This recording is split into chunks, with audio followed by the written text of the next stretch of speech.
Are energy stocks a safe buy in this environment? Just yesterday, we found out that Warren Buffett unloaded almost $4 billion worth of Exxon stock last year. But another top investor, George Soros, is buying stock in Transocean and Devon Energy. That's according to regulatory filings seen by Reuters. Joining me is Bob Nardelli, founder of the investment advisory firm XLR8. He's also former chairman and CEO of Home Depot and Chrysler. Bob, thanks so much for being with us. You know, it's amazing when you see big names like that who seem to be in disagreement about what to do. Oil has kind of confounded everyone. Should investors be viewing this volatility as an opportunity to go in and buy energy stocks?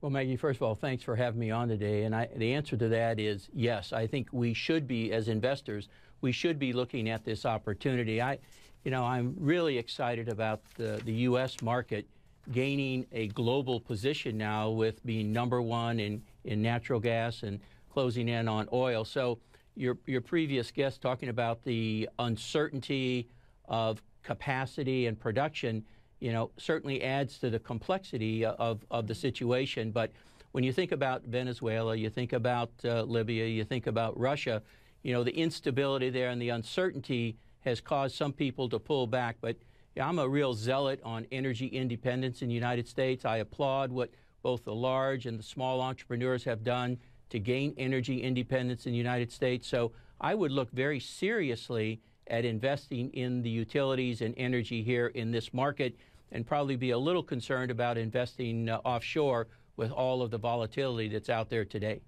Bob, it's interesting you say that because it seems that OPEC is determined to try to drive a lot of those U.S. companies out of business. I mean, we have Citigroup, for one, earlier this month saying, listen, oil could go to $20 a barrel. And if that happens, a lot of people think it's going to shut down a lot of this shale production. Are you not concerned about that?